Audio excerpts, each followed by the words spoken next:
Hello, everybody. Welcome to Porch Sessions with Melanie. That's what we're going to call this these days. So, Christopher got some certification today from the USDA, and this is for our juice making business that we have, which is called Surfside Juice Company, and we'll be opening in Nags Head, North Carolina.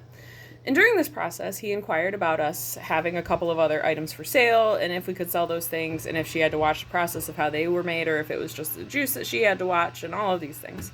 And one of his questions was whether or not we could have raw milk, raw nut milk, let's specify, we're a vegan establishment. If we could have raw nut milk available for purchase. And she said no, that the nuts had to be roasted. And I said, okay, but that takes, this is me talking to Chris later. That takes away from all of the nutritional profile that you're trying to get from the raw nuts themselves. If you cook them, you're cooking out the vitamins, minerals, and nutrients.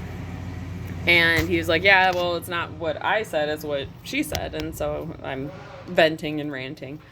And then as my brain starts working on it and thinking about it, people are allowed to sell raw sushi, which is filled with parasites. That's known, fact, filled with parasites. You can sell pork that's filled with parasites. You can sell any type of meat that's filled with parasites, and that's okay, which aren't killed by cooking. You can still get parasites from the meat. And as long as you put this label on the menu, consuming raw or undercooked fish is a risk to your health, that's allowed. But to have raw nuts, that's not okay. That's crossing a line. Yet you're so much more likely to get contamination from an establishment that handles raw meats and raw produce or raw poultry and raw fish. So it's just a really interesting standard that certain people are held to, as if they don't want the healthy options available for people easily.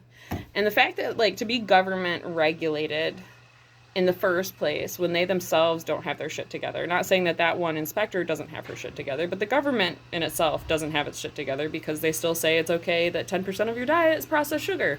That's a problem. The fact that they're radiating meats for schools, that's a problem. That's all USDA regulated, and that's all okay. But if you try to open a juice store and offer raw nut milk, well, then you're just crossing a line. You're taking it too far. I think that's our frog talking. I thought it was Christopher's ringtone, but that's our frog saying hello. He lives in a little tube waterer for our planter over here. But we got some people coming over, so I wanted to just make this quick video. Wanted to send you all so much peace, so much love, so much namaste, and start to ask some questions about shit that doesn't make sense, because it doesn't make sense to me. Does it make sense to you? Leave it in the comments below if it makes sense to you, and explain to me why it makes sense to you. And I want to send you all the love. All right, adios, everybody.